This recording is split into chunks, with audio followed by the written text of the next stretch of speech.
Hai, Assalamualaikum warahmatullahi wabarakatuh. Salam dan bahagia ya Bapak dan Ibu guru, para pendidik sekalian. Perkenalkan, nama saya Ahmad Iskandar, calon guru penggerak Angkatan 10 dari Kabupaten Probolinggo. Kali ini kita akan memberikan kesimpulan dan refleksi Ki Hajar Dewantoro pada modul 1.1 koneksi antar materi. Ki Hajar Dewantoro memberikan istilah pendidikan dan pengajaran. Pengajaran merupakan proses pendidikan dalam memberi ilmu atau berfaedah untuk kecakapan hidup anak secara lahir dan batin. Sedangkan pendidikan memberi tuntutan terhadap segala kekuatan kodrat yang dimiliki anak agar ia selamat dan bahagia, baik sebagai seorang manusia maupun sebagai anggota masyarakat. Kemudian Ki Hajar Dewantoro memberikan pernyataan bahwa pendidikan dan pengajaran tidak bisa dipraktekkan secara parsial. Kenapa? Karena pendidikan dan pengajaran merupakan usaha persiapan dan persediaan untuk segala kepentingan hidup manusia, dalam hal ini murid, baik hidup di dalam bermasyarakat maupun hidup berbudaya dalam arti yang seluas-luasnya. Kemudian untuk menciptakan manusia Indonesia yang beradab, maka pendidikan menjadi salah satu kunci utama untuk mencapainya. Kenapa? Karena pendidikan dapat menjadi ruang berlatih dan bertumbuhnya nilai-nilai kemanusiaan yang dapat diteruskan atau diwariskan. Artinya, manusia benar-benar menjadi manusia yang bernilai bila dia telah memperoleh pendidikan dan pengajaran. Selain itu, pemikiran Ki Hajar Dewantoro dalam pendidikan yang pertama, pendidikan harus memberikan tuntunan. Artinya apa? Pendidik harus memberikan kekuatan, tuntunan, dalam hal ini siswa, agar ia memperbaiki lakunya bukan dasarnya, dan tumbuh kembangnya kodrat anak. Artinya apa?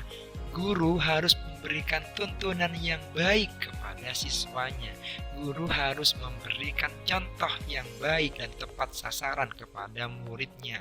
Kodrat zaman dan kodrat alam murid. Kodrat zaman bahwa pendidikan menekankan kepada kemampuan anak, bagaimana murid dapat memiliki keterampilan abad 21. Sedangkan kodrat aman bahwa pendidikan harus berjalan berdasarkan konteks lokal sosial budaya, di mana murid itu tinggal. Yang ketiga, pendidikan budi pekerti.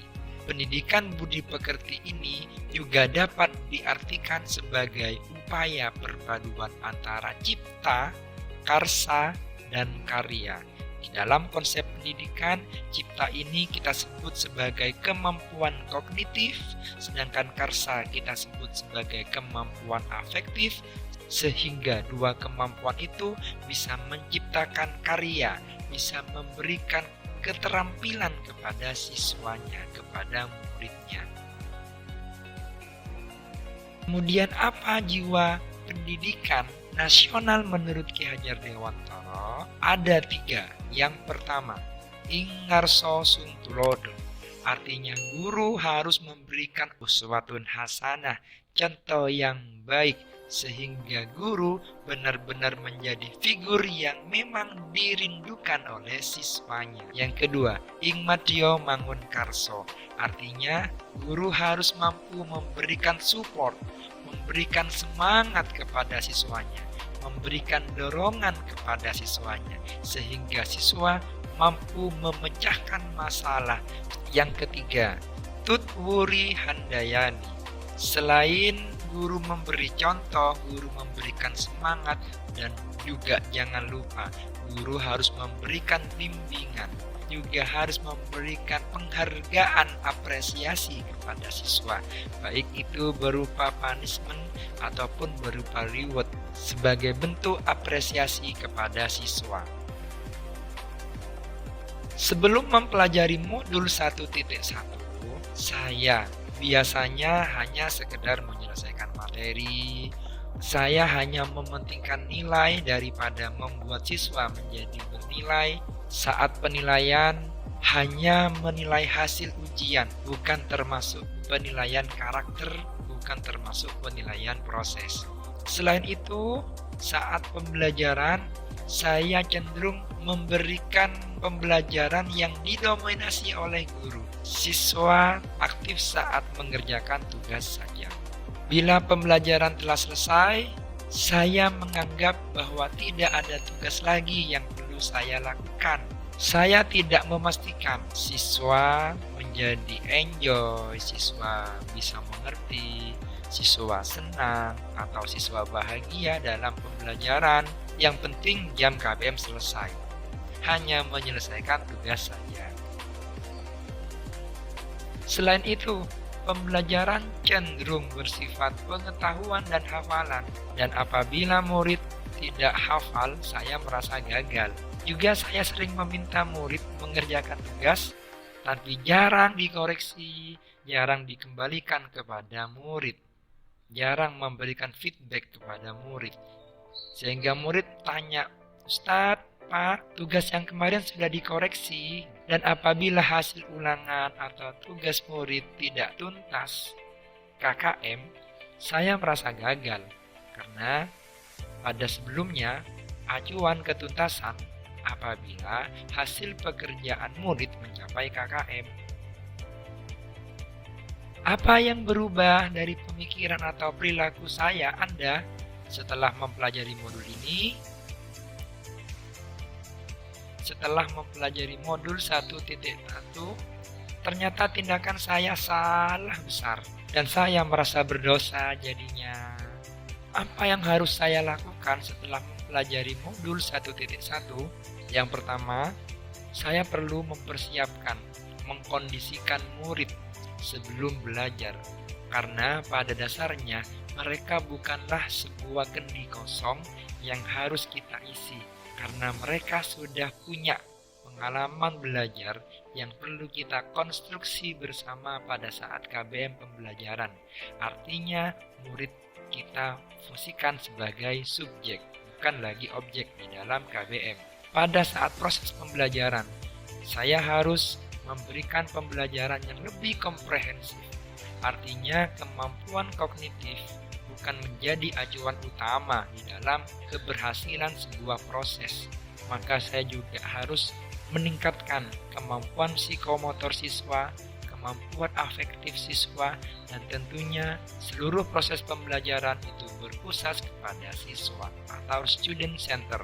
Dan sebagai bentuk evaluasi, nilai bukanlah segala-galanya, tapi bagaimana sekiranya saya harus membuat siswa memiliki karakter yang bernilai, maka perlu melakukan penilaian autentik, penilaian keseluruhan.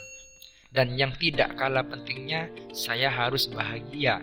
Dan apabila saya bahagia, mengajar setulus hati, ikhlas di dalam mengabdi, turut memberikan pengetahuan karakter kepada siswa, memberikan kesempatan kepada murid sehingga murid merasa terfasilitasi, murid merasa tumbuh sesuai dengan kodrat dan zamannya.